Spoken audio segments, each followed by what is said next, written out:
بڑی نیک اور صالح خاتون تھی. وہ کہتی ہیں کہ میں نا بڑے امیر آدمی کی بیوی تھی, اپنے شوہر کے ساتھ چھت پہ بیٹھی تھی تو نیچے فقیر مانگنے والا آیا. اس نے بڑے درد سے صدا کی تو میں نے اپنے شوہر سے کہا کچھ دے دے. کہا دفع کر, ان لوگوں نے دھندا بنایا ہوا ہے. کہتی میں میکے سے بھی بڑا مال لے کے آئی تھی, میرے ماں باپ بڑے امیر تھے, میں نے نا چوری اپنے خامد سے نظر بچا کے باتھ روم جانے کے بہانے گئی اور نیچے جا کے 5 دینار میں نے اس فقیر کی ہتھیلی پہ رکھے. کہتے اس نے 5 دینار دیکھے, پھر میری طرف دیکھا تو میں نے اس کی آنکھوں میں آنسو چمکتے دیکھے. کہنے لگے بی بی رب تیرا بھلا کرے, میں 3 دنوں کا بھوکا ہوں. وہ چلا گیا. میں گھر آ گئی, باہر آئی تو میرا شوہر کہنے لگا تو اتنی اب اتنی تو تیز ہو گئی ہے اور تو اتنی خود مختار ہو گئی ہے, میرے بغیر پوچھے مال خرچ کرے گی, جا تجھے 3 طلاق. کہتی میں بالدار اور وزادار باپ کی بیٹی تھی, طلاق لے کے گھر آئی تو میرا باپ ٹوٹ گیا, چارپائی پہ چلا گیا. اوہو یہ کیا بن گیا. کہتی بڑی تکلیف رہی. 1-2 سال کے بعد میرے ابا نے میری شادی کر دی. اب جس شوہر کے پاس گئی وہ بڑا نیک تھا, پرہیزگار تھا, اللہ نے بہترین صلہ دیا. کہتی چھت پہ بیٹھی تھی, دروازے پہ فقیر آیا, میں نے شوہر سے کہا کچھ دے دوں. کہنے لگا 5 نہ دینا, 15 دینا, 20 دینا, میں فقیر ہوں, میں نے فقر سے دولت دیکھی ہے, اسے خالی نہ لوٹانا.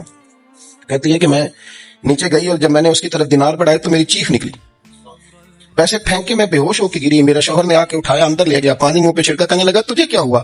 کہنے لگی یہ جو مانگنے آیا یہ میرا پہلا شوہر تھا, وہی تھا جو کہتا تھا کہ تو 5 دینار دے آئیے, جا تجھے 3 طلاقیں. پڑھو نا حدیث پاک. میرے نبی پاک علیہ السلام نے فرمایا ایک بندہ گنجا تھا. گنجا کوئی ترتیب آگے پیچھے ہو جائے تو مفہوم کے لحاظ سے, لیکن میں مفہوم اس کا واضح کرتا ہوں. ایک گنجا تھا, کوئی شے نہیں تھی, سر پہ بال بھی نہیں تھے, رویا کرتا تھا.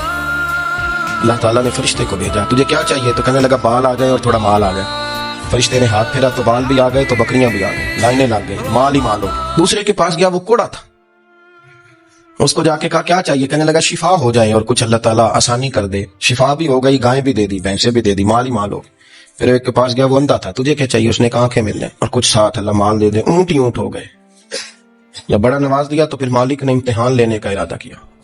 یاری تیری سونا ہے اور آزمائشاں بھی تیریاں آگ, آزمائشاں تیریاں, صحیح کہہ رہا ہوں, آزمائشاں تیریاں, یاری تیری سونا ہے اور آزمائشاں تیریاں.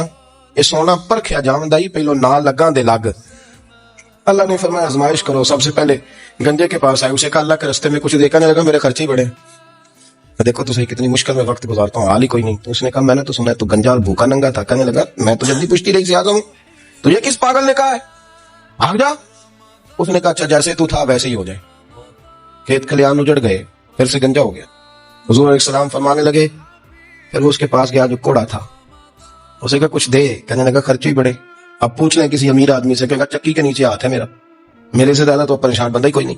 کیا بتاؤں آپ کو, اتنا ٹیکس ہے, اتنا جرمانہ ہے, فلانی شے, بڑا کچھ گنواتے ہیں لوگ. اس نے کہا میں نے تو سنا تو پہلے کوڑا تھا.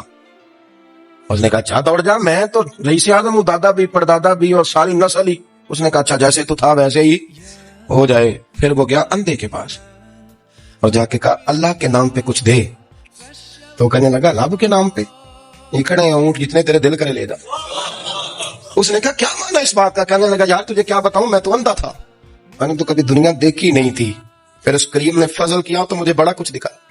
میں کیا بتاؤں, میرا دل کر رہا کہہ دوں کہ. پھر اس نے کعبہ دکھایا, پھر اس نے روضہ رسول دکھایا, پھر اس نے ریاض الجنہ کے سجدے دکھائے, پھر اس نے اپنے محبوب کے دروازے کی رونقیں دکھائیں. اس نے بڑا کچھ دیا, اس نے بڑا نوازا. میرے پاس تو شاید میں بدکار پرانا خادم, کسے در ملی نہ ٹوئی.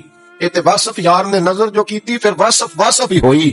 یہ تو اس کا کرم ہوا. تو یہ وہ کہنے لگا تو اللہ کے نام پہ جان مانگ, میں وہ بھی دینے کو تیار. میرے پاس تو شے کوئی نہیں تھی, مجھے تو اپنا پتہ ہے, میں تو کوئی شے نہیں تھا, کچھ نہیں تھا میرے پاس. یہ تو ان کا کرم ہے کہ روخ ان کا ادھر ہے, اور مختصر سی میری کہانی ہے, یہ جو بھی ہے ان کی مہربانی ہے.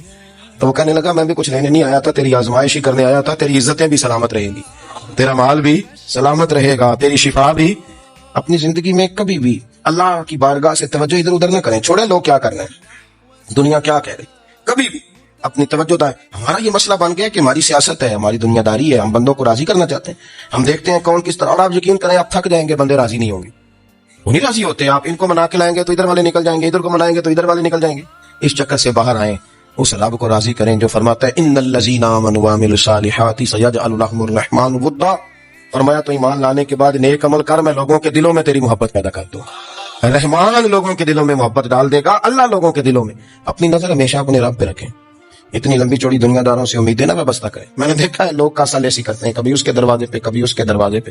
ان چکروں سے باہر آئیں اور اپنے رب کی بارگاہ کی طرف توجہ کریں. استغفار شوق سے پڑھا کریں, اور اکیلے میں اکیلے میں. حضرت رئیس المتکلمین مولانا نقی علی خان صاحب رحمۃ اللہ نے لکھا ہے کہ فرعون 500 سال حکومت کر گیا. یہاں تو 5 سال کی حکومت کی پیر لڑکھڑاتے ہیں. 500 سال. ہمارے اصل وجہ یہ تھی کہ دنیا جب سو جاتی تھی نا تو اوپر چادر لے کے تو مسلح پہ بیٹھ جاتا تھا اور ہاتھ باندھ کے کہتا تھا رب تو ہی ہے, میرا پردہ نہ کھولنا, مالک تو ہی ہے, کرم نوازی کرنا, میری پکڑ نہ کرنا. وہ بےمان ہو کے اگر 500 سال ہاتھ باندھے تو گزارا کر لیتا ہے, تو ایماندار ہے. پر مسئلہ یہ ہے کہ تو رات کو بکل مار کے ہاتھ نہیں نہ باندھتا, تو منت نہیں کرتا, تو استغفار نہیں کرتا. توبہ کریں تو بچے رہیں. وہ اتنی لمبی حکومت کر گیا کیونکہ رات کو کہتا تھا مالک رب تو ہی ہے, لیکن مہربانی فرما میری پکڑ نہ فرمایا تو اللہ نے تو اس کو مہلت دے دی.